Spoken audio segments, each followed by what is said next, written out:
Hello everyone, कैसे हैं सभी लोग। तो सभी का स्वागत है अरोड़ा क्लासेस के ऑनलाइन प्लेटफॉर्म पर। तो जैसा कि आप मेरे पीछे थंबनेल पर देख सकते हैं कि आपको पता होगा कि संडे को यानी कि 9 अक्टूबर को एग्ज़ाम हुआ एफसीआई वॉचमैन का। तो एफसीआई वॉचमैन का एग्ज़ाम तो ऑनलाइन मोड में नहीं था, ऑफलाइन मोड के अंदर था, ठीक है।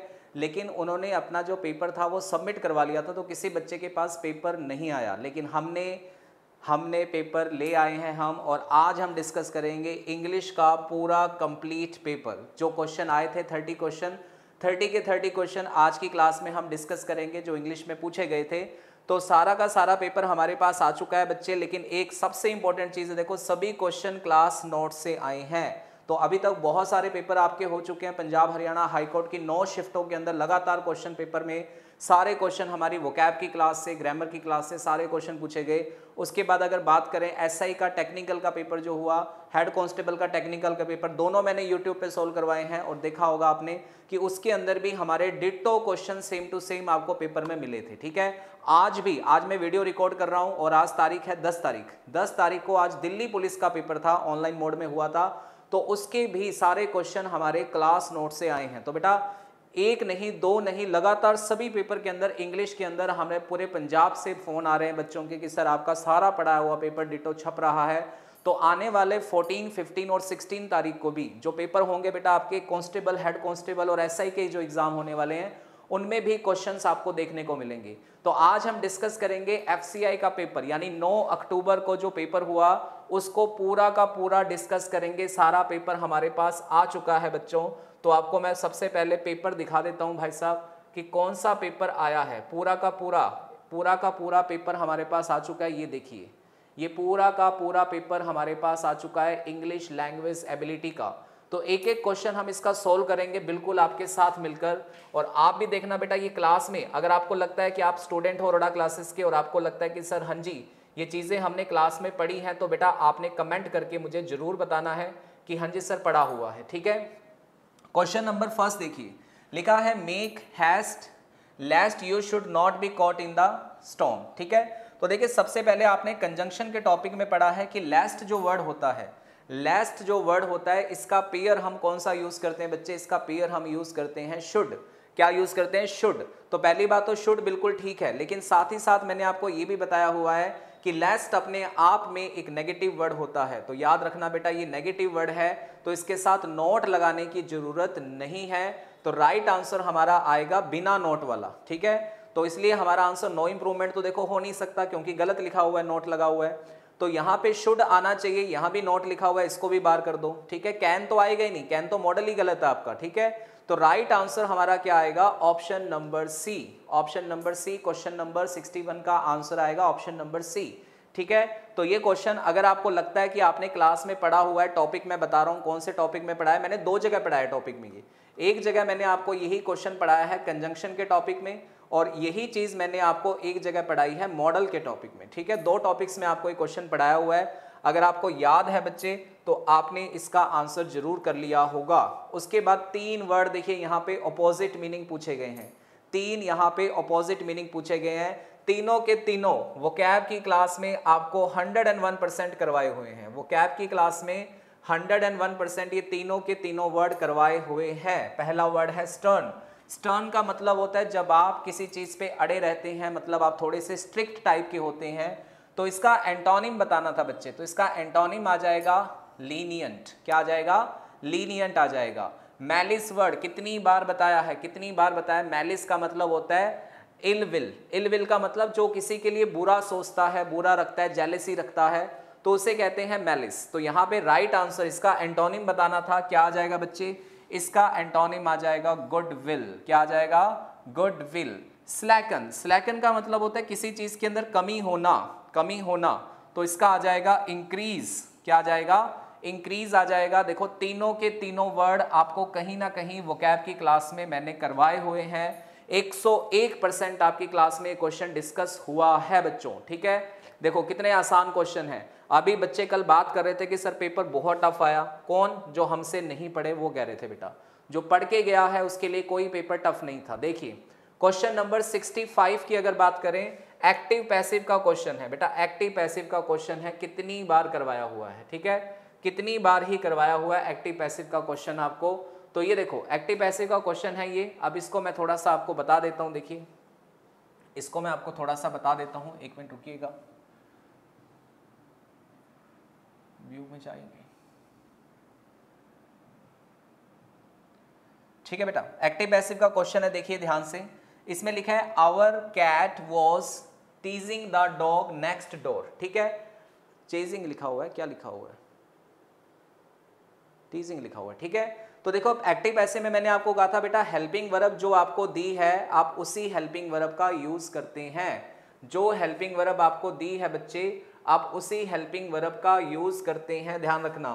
तो अगर आपको वॉज वर्ब दिया था तो आप भी वॉज वर्ब लगाओगे, पहली बात, ठीक है। वॉज वर्ब वाले ऑप्शन कितने बेटा, 2 ऑप्शन थे, 3 ऑप्शन थे, सॉरी 3 ऑप्शन थे। अब देखो आईएनजी लगा तो आपने बीइंग लगाना था, तो भाई साहब बीइंग कितने ऑप्शन में लगा है, इसमें नहीं लगा, ठीक है, इसमें लगा है, इसमें लगा है, इन दोनों में लगा है। आपका ऑब्जेक्ट क्या था, आपका ऑब्जेक्ट बच्चे द डॉग था, तो आप स्टार्टिंग द डॉग से करोगे, तो राइट आंसर क्या आएगा, राइट आंसर आएगा बच्चे ऑप्शन नंबर सी, ठीक है, राइट ऑप्शन आ जाएगा, ऑप्शन नंबर सी देख सकते हैं आप, यहां पे आपका करेक्ट आंसर हो जाएगा, ऑप्शन नंबर जो सी है बच्चे ये आपका करेक्ट आंसर हो जाएगा। समझ आ गया सभी को समझ में आ गया बच्चे, ठीक है। अगला क्वेश्चन देखो क्या लिखा है, avoid taking the fly over. अब देखो यहाँ पे बहुत ही सिंपल सा क्वेश्चन था, वैसे ये लग रहा है टफ है लेकिन है बहुत ही सिंपल। कैसे, देखो इसका आंसर क्या किया हमने, इसका आंसर तो सी आ जाएगा, इसका आंसर तो सी आ जाएगा, ठीक है। इसको थोड़ा सा घटा लेते हैं भाई, बहुत ज्यादा हो गया ये तो।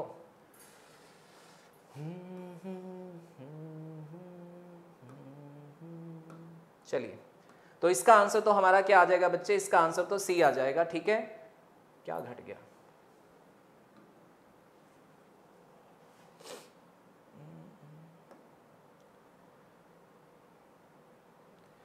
इसको पेपर को बेटा मैं दोबारा खोलता हूँ एक बार, ठीक है ना, अच्छे तरीके से दोबारा खोलता हूँ ताकि हम पेन का यूज़ कर पाए, पेन का हम यूज़ कर पाए। इसको मैं दोबारा खोल लेता हूँ आपके सामने एक बार हम इसको दोबारा खोलेंगे।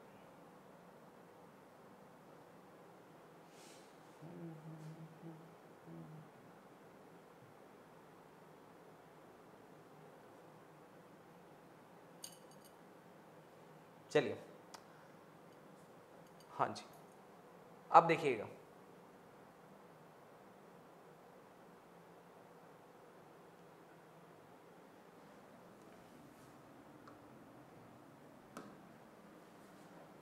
चलिए बेटा, अब देखो यहाँ पे आपको ध्यान से देखना है क्वेश्चन कौन सा कर रहे थे हम क्वेश्चन कर रहे थे अपना कौन सा बच्चे, क्वेश्चन नंबर कर रहे थे हम ये वाला, ठीक है, 66 नंबर क्वेश्चन। देखो अब इस क्वेश्चन को ध्यान से देखना, इसके अंदर क्या था बच्चे, तो देखो avoid taking the fly over. पहली बात तो देखो कैन के साथ अगर बी लगाओगे तो थर्ड फॉर्म आनी चाहिए थी, ऑप्शन बाहर हो गया। शुड के साथ बी लगाओगे थर्ड फॉर्म आ रही है, शुड के साथ बी नहीं लगाया, पैसिव में बी लगाना जरूरी होता है, शुड के साथ बी लगाया थर्ड फॉर्म नहीं आई, तो बच्चा कौन सा ऑप्शन, बी ऑप्शन आपका बिल्कुल करेक्ट आंसर है। कितना आसान क्वेश्चन है, एक्टिव पैसिव को मैंने आपको ऑप्शन से कितनी बार करवाए हैं। अब ये क्वेश्चन रिपीट तो सेम नहीं होता कि आप सोचोगे सेम वर्डिंग आ जाएगी, लेकिन देखो आसान कितना है, आपको जो तरीका बताया था उस तरीके से आप इस क्वेश्चन को कितना इजीली कर सकते हो, ठीक है। अगला क्वेश्चन देखिए क्या है, क्वेश्चन नंबर 67। देखो बेटा आपको बताना था इसका डायरेक्ट से इनडायरेक्ट बताना था, तो लिखा क्या है, Saint George strike for us exclaim the knight. देखो पहली बात तो ये Saint George strike for us, तो इसमें आपको ये बाहर एक्सक्लेम दिया हुआ है, ठीक है, लेकिन अंदर जो यहाँ पे सारे ऑप्शन है वो रिक्वेस्टेड प्रे वाले हैं। तो एक बात तो कन्फर्म है, एक बात तो कन्फर्म है कि कंजंक्शन टू आएगा। अब टू बेटा इसमें है, टू इसमें है, ठीक है, इसमें दैट लगा है बाहर हो गया, इसमें दैट लगा है बाहर हो गया, दोनों बाहर हो गए। अब दूसरी बात यहाँ पे जो देखने वाली थी, नोटिस करने वाली थी कि अस का क्या होगा, तो अस का दैम हो जाएगा, अस का दैम यहाँ पे ये रहा ऑप्शन नंबर बी के अंदर, तो राइट आंसर हमारा क्या आएगा बच्चे, बी ऑप्शन आ जाएगा, ठीक है। अगला क्वेश्चन देखिए, कितना आसान क्वेश्चन है बच्चे, कितना ही आसान क्वेश्चन है। देखो क्या लिखा है, आई हैव, पास्ट में चल रहा है, सेड लिखा हुआ है, तो हैव को किस में बदल दोगे, हैड में। हैड वाले ऑप्शन कितने हैं बच्चे, एक ही ऑप्शन है ये लिखा हुआ, राइट आंसर क्या आ जाएगा, ए ऑप्शन आ जाएगा। बेटा कितना आसान पेपर है, चारों के चारों क्वेश्चन क्लास में पढ़े हुए स्टूडेंट के सही होंगे। थोड़े दिन पहले, कल परसों की बात है, कल ही हमने शायद मैराथन क्लास स्टार्ट की थी, उसमें मैंने आपको 50 वन वर्ड करवाए थे। संडे की बात है, संडे की ही बात है, ठीक है। संडे को मैं मैराथन लगा रहा था, उस टाइम पेपर चल रहा था ये वाला। जिस टाइम मैं मैराथन लगा रहा था पेपर भी चल रहा था उस टाइम। तो ये क्वेश्चन मैंने आपको मैराथन क्लास में करवाया। किसी को अगर शक हो तो मैराथन क्लास को जाके देख लेना। Tending to hang loosely, flop होता है, करवाया हुआ क्वेश्चन है, ठीक है। One who is always doubting, sceptic, करवाया हुआ क्वेश्चन है। A person who constantly think that he is sick, misogynist तो हो नहीं सकता, पढ़ाया हुआ आपको। गाइनो वर्ड कब आता है? महिला के लिए, जो महिला से हेट करता है। मिसैंथ्रोफी, जो किसी एंथ्रो वर्ड किसके लिए आता है? मैनकाइंड के लिए, जो मैनकाइंड से हेट करता है, ठीक है। तो इसका आंसर आएगा हाइपोकॉन्ड्रिक, जिसको हमेशा ये लगता है कि वो बंदा बीमार है, ऐसा फीलिंग आना, उससे कहते हैं हाइपोकॉन्ड्रिक।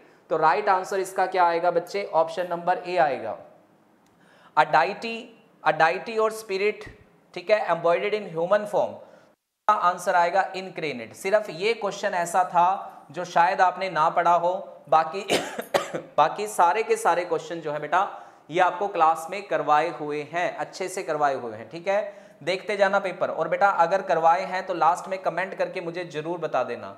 ये लीजिए क्वेश्चन आगे बेटा, 3 एरर के क्वेश्चन, 3 एरर के क्वेश्चन है, ध्यान से देखना कितने आसान क्वेश्चन है। ये देखो पहला question, more widely popular than the hunting of deer fox were the pursuit. देखो एक तो कह रहा है the hunting of deer, deer, ठीक है, और लगा हुआ है बीच में, और दूसरी बात किसकी कर रहा है? फॉक्स की। मैंने आपको कहा था जब एक नाउन और दूसरी नाउन दोनों किससे जुड़ी हुई हैं बच्चे? और से जुड़ी हो, तो वर्ब अपनी हमेशा पास वाले सब्जेक्ट के अकॉर्डिंग आएगी। तो वर नहीं, क्या आएगा? वॉज आएगा। कौन से पार्ट में एरर होगी? सी में। याद करो मेरी बात, मैंने कहा था बच्चे सब्जेक्ट वर्ब एग्रीमेंट के बिना पेपर छपेगा ही नहीं। बहुत इंपॉर्टेंट टॉपिक है सब्जेक्ट वर्ब एग्रीमेंट, ठीक है, पढ़ा होगा सब बच्चों ने बहुत अच्छे से। अगला question, I shall write to you when I shall reach Bangalore. मेरी इंग्लिश की बुकलेट उठा के देख लो, ऐसे कम से कम कंडीशन की शीट के अंदर आपको कम से कम 5 से 10 क्वेश्चन मिल जाएंगे आराम से, जिसमें मैंने बताया हुआ कि बेटा दोनों एक्शन फ्यूचर में नहीं होते हैं, ठीक है। अब जो कंडीशन है उसको प्रेजेंट में रखना है, जो रिजल्ट होगा उसको फ्यूचर में रखना है। आई शैल राइट टू यू कब लिखूंगा? जब मैं बैंगलोर आऊंगा, जब मैं बैंगलोर पहुंचूंगा तो लिखूंगा ना। तो बैंगलोर पहुंचना कंडीशन है, तो यहां से आपको ये शैल क्या करना पड़ेगा? हटाना पड़ेगा। एरर कौन से पार्ट में? सी पार्ट में। एरर कौन से पार्ट में? सी पार्ट में। He has taken charge as principal of our college 3 years ago. कितने साल पहले? 3 साल पहले। टेंस की क्लास उठा के देखो, टेंस की क्लास उठा के देखो। आपको अगर पास्ट का स्पेसिफिक टाइम दिया है, अगर आपको पास्ट का स्पेसिफिक टाइम दिया है तो हम सिंपल पास्ट का यूज करते हैं। किसका यूज करते हैं बच्चे? सिंपल पास्ट का। उठा के देखो टेंस की क्लास को। हैज टेकन नहीं आएगा, टुक आएगा। हैज टेकन तो मतलब हो गया प्रेजेंट परफेक्ट। प्रेजेंट परफेक्ट तो तब लगाते हैं जब काम रिसेंट हुआ हो, अभी अभी हुआ हो। यहां पे राइट आंसर आपका बच्चे क्या आएगा? ऑप्शन ए आएगा, ऑप्शन ए आ जाएगा। चलिए अगला क्वेश्चन देखिए, ऑक्टोपस आर मोस्टली शाई। कह रहा है कि ऑक्टोपस जो होता है वो एक तो क्या होता है? शाय होता है, ठीक है भाई, शाय होता है। और हार्मलेस, अब देखो जो चीज शाय है वो हार्मलेस होगी? बिल्कुल नहीं होगी, ठीक है। लेकिन रेयरली हार्मलेस कहना गलत हो जाएगा। तो हार्मलेस अगर रेयरली होगा इसका मतलब तो नेगेटिव हो जाएगा। अगर मैं कहूं रेयरली हार्मलेस तो इसका मतलब तो हार्मलेस है। मेनली नहीं आएगा तो क्या आएगा? जनरली। यहां पे राइट आंसर आपका आएगा ऑप्शन नंबर ए। चलिए अगला क्वेश्चन देखिए, there is no dash in the container for the water to flow.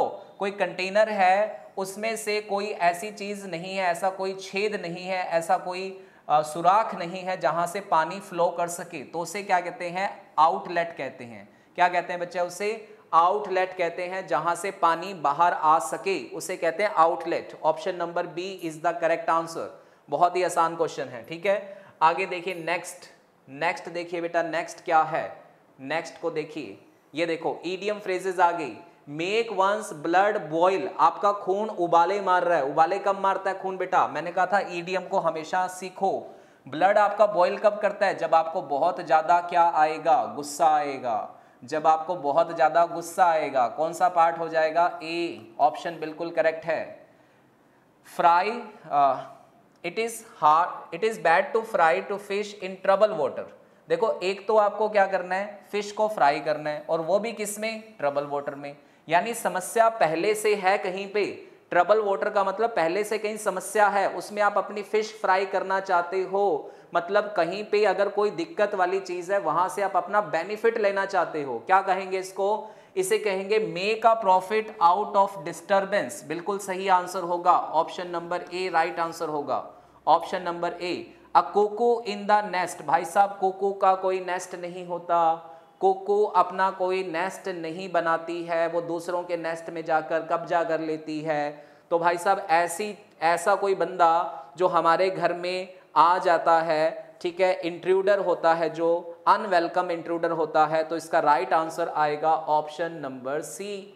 Option number C is the correct answer. लीजिए ये ईडियम थी, कितनी आसान ईडियम है भाई, कितनी आसान ईडियम है। आ जाइए, आ लो PQRS, कितनी प्रैक्टिस करवाई है मैंने आपको PQRS की, कितनी प्रैक्टिस करवाई है, इतनी प्रैक्टिस करवाई है कि अब तो देखते ही हो जाते हैं। देखो कैसे, I was and stay for a few days in Delhi when my father told me। देखो told me, तो told me के बाद कंजंक्शन लगेगा कौन सा, that लगेगा कि नहीं लगेगा। तो Q के बाद कौन सी लाइन आएगी, S। अब Q के बाद S इसमें है, इसमें नहीं है, इसमें नहीं है, इसमें नहीं है, तो राइट आंसर क्या आएगा बच्चे, ऑप्शन नंबर सी आएगा। राइट आंसर क्या आएगा, ऑप्शन नंबर सी आएगा। The boy with big blue eyes, ठीक है, और लिखा है वॉच्ड हिम। तो देखो द बॉय सब्जेक्ट हो गया, यहाँ आपको वर्ब चाहिए, यहाँ पे आपको बेटा वर्ब चाहिए, और वर्ब हमारे पास कहाँ है, वॉच्ड है। वॉच मतलब क्यू से स्टार्ट होगा। अब क्यू से स्टार्ट तो चलो कर लिया, क्यू से स्टार्ट हमने कर लिया, ठीक है। क्यू के बाद में क्या आएगा, वॉच्ड हिम, कैसे देखा उसे, ठीक है। तो क्यू के बाद में पी लिखना पड़ेगा, क्यू के बाद में पी लिखना पड़ेगा। तो राइट आंसर हमारा क्या आएगा, ऑप्शन नंबर सी आएगा। आया हुआ पेपर है बेटा, आया हुआ पेपर, बिल्कुल कोई तुक्के वाला पेपर नहीं है कि आपको कहीं मैं ये बता रहा हूँ गैस पेपर है। ये वो पेपर है जो एग्जाम आया था, बिल्कुल जो बच्चे देकर आए हैं उन्हें पता होगा। चलिए अगला क्वेश्चन देखिए क्या लिखा है। The government is certain to dash the publication of details of this fraudulent research, ठीक है। The government is certain to dash the publication of detail of this fraudulent research। देखो फ्रॉड हुआ है, अगर किसी चीज को फ्रॉड हुआ है तो गवर्नमेंट उस चीज को क्या करेगी, रिटेन करेगी, डिले करेगी, रेस्ट्रिक्ट करेगी या प्रोहिबिट करेगी। तो बिल्कुल यहाँ पे आपका आंसर आएगा प्रोहिबिट कर देगी, ठीक है। राइट आंसर आएगा ऑप्शन नंबर डी। बहुत ही आसान क्वेश्चन था। और इससे भी आसान क्वेश्चन देखो ये पड़ा हुआ 84 नंबर। मुझे एक बात बताओ बेटा कि मस्ट एक मॉडल होता है, आपको कितनी बार बताया मैंने क्लास में कि मॉडल के साथ में बेटा कभी भी ना तो हम हैज लगाते हैं ना कभी हम हैड लगाते हैं। मॉडल के साथ हमेशा लगती है वर्ब की फर्स्ट फॉर्म यानी कि हैव। अब मॉडल के साथ हैव देख लो कहाँ पे लगा हुआ है, एक ही जगह लगा हुआ है कि दो जगह लगा हुआ है, दो जगह लगा है, लेकिन पैसिव बनेगा नहीं। तो राइट आंसर आपका क्या आएगा, सी ऑप्शन आ जाएगा। बिल्कुल राइट आंसर है, C option is the correct answer. चलिए, the punch made the boxer dash with pain. The punch, punch मतलब मुक्का पड़ा बॉक्सर को, उसने क्या कर दिया उसको, जल्दी से बताइएगा। The punch made the boxer dash with pain. तो इसका राइट आंसर, ये थोड़ा सा अच्छा क्वेश्चन था, इसका राइट आंसर आएगा option number C, wins. Wins का मतलब जब तेजी से आप मूव करते हुए हट जाते हैं कहीं से तो उसे विंस कहते हैं। तो विंस इसका करेक्ट आंसर होगा, ठीक है बच्चे। लो अब ये देख लो, ये आपको करवाया कि नहीं करवाया आप खुद बता देना। सिनोनिम एंटोनिम तो कहीं मैं कह रहा हूँ टेंशन लेनी नहीं है, आपके पेपर में आएंगे श्योर आएंगे। इम्पायस वर्ड मैंने आपको वोकैब की क्लास में करवाया है, इम्पायस मैंने आपको इम्पायस करवाया हुआ है। और मैंने कहा था कि पायस का मतलब जो रिलीजन से रिलेटेड है, इम लगने से नेगेटिव हो जाता है, तो इसका मतलब हुआ रिलीजियस, क्योंकि सिमिलर वर्ड बताना था। डे फाइल याद करवाया हुआ है, दे फाइल, तू दे फाइल मुझे, नहीं तो तू गंदी कर देगा, फाइल को खराब कर देगा। डिफाइल का मतलब होता है जब आप किसी की बदनामी करते हैं, ठीक है, जब आप किसी की बदनामी करते हैं। तो क्वेश्चन का आंसर क्या आ जाएगा बेटा, क्वेश्चन का आंसर क्या बताना था आपको इसका सिमिलर वर्ड बताना था बेटा, सिमिलर वर्ड, ठीक है। तो सिमिलर वर्ड क्या हो जाएगा, एक ही ऑप्शन बचता है, कौन सा, besmirch. Option number B is the correct answer. Last है ऑस्ट्रासाइज। ऑस्ट्रासाइज का मतलब क्या होता है बच्चा, किसी चीज को बैन कर देना, ये भी मैंने आपको पिक्चर से वोकैब के अंदर बिल्कुल करवाया हुआ है। Banish is the correct answer.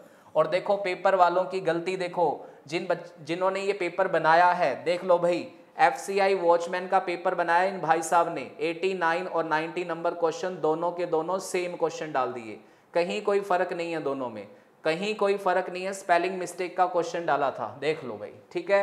तो देखो ये था हमारा FCI वॉचमैन का रियल पेपर और 30 क्वेश्चन आए थे। और देख लो मैंने आपको पूरा का पूरा पेपर सोल्व करवा दिया है। आपको क्या लगता है बच्चों कि ये पेपर अगर आप देने जाते या अगर आप देकर आए हो तो हमारी क्लास में से कितने क्वेश्चन इस पेपर में आए हैं, जरूर कमेंट करना सारे बच्चे, ताकि पूरे पंजाब को पता लगना चाहिए कि क्वेश्चन छपेगा तो यहीं से छपेगा, ठीक है। और अब तो देखो सीधे सीधे लोग मैसेज भी करने लग गए हैं कि सर बता दो पेपर में क्या आएगा। भाई साहब देखो, पढ़ लो, जितना पढ़ाया है सब पढ़ लो, जितना मैंने आपको पढ़ाया है उसी में से पेपर आना है, गारंटी है, उसी में से पेपर आना है। देख लो ये कम से कम 10वां या 11वां पेपर होगा जिसमें लगातार हमारी इंग्लिश आ रही है, लगातार हमारी इंग्लिश आ रही है बच्चों, ठीक है जी। और मैं आपको बता दूं, अगर आप इंग्लिश सीखना चाहते हैं तो बच्चे ये 250 वाला जो कोर्स है ना, 250, जस्ट 250 आपको लगाने हैं और ये कोर्स आप अपना बाय कर लीजिए फटाफट से, क्योंकि ये रामबाण कोर्स है। आप किसी भी एग्जाम की तैयारी कर रहे हैं, इंग्लिश में कुछ पढ़ने की जरूरत आपको कभी नहीं पड़ेगी अगर आपने इस कोर्स में एनरोलमेंट ले लिया। अभी एग्जाम के कारण 14, 15, 16 को बेटा एग्जाम है, इस कारण से अभी 3 दिन आपके पास और हैं, 14, 15, 16 तक। इसमें हम क्लासेस नहीं शुरू करेंगे। इसकी क्लासेस जो है रेगुलरली वो 17 तारीख से स्टार्ट होंगी रात को 8 बजे यूट्यूब पर, ठीक है। रात को 8 बजे अभी यूट्यूब पर इसकी क्लास स्टार्ट होने जा रही है, तो फटाफट से इसमें अपना इनरोलमेंट ले लीजिए। 250 बेटा कुछ भी नहीं होता। अगर 11-11 पेपर में क्वेश्चन सीधे सीधे आ रहे हैं तो आप समझ सकते हो कि किस लेवल की तैयारी हम करते हैं, ठीक है, किस लेवल की तैयारी हम करते हैं। तो सारे बच्चों ने फटाफट ये इनरोलमेंट जरूर लेना है। मैं तो कहता हूँ 250 लगा लो बेटा। अगर आपको किसी दिन भी फील हो जाए कि नहीं सर अच्छी पढ़ाई नहीं हो रही है, तो उसी दिन अपना 250 वापस ले लेना, मैं आपको दूंगा, गारंटी है, ठीक है। जिस दिन आप कह दोगे सर इस बैच में पढ़ने का मजा नहीं आ रहा, उस दिन आपको 250 रुपये वापस दे जाएंगे आपके, ठीक है बच्चों। तो उम्मीद करता हूं कि पेपर आपको सब देके जो आए थे उनको पता लग ही गया होगा पेपर यही था, और जिनको नहीं देके आए जो, और कल से जो मार्केट के अंदर एक शोर था कि पेपर टफ आया था, टफ आया था, टफ कुछ नहीं आया बेटा, सारी की सारी चीजें पढ़ाई हुई आई थी। तो उम्मीद करता हूं कि आपको वीडियो अच्छी लगी होगी, तो कमेंट करना बिल्कुल भी मत भूलना, और चैनल पे अगर नए आए हो तो चैनल को सब्सक्राइब जरूर कर लेना, ठीक है। चलिए जी, मिलते हैं नेक्स्ट टाइम किसी और एग्जाम के साथ। ओके जी, बाय बाय, टेक केयर।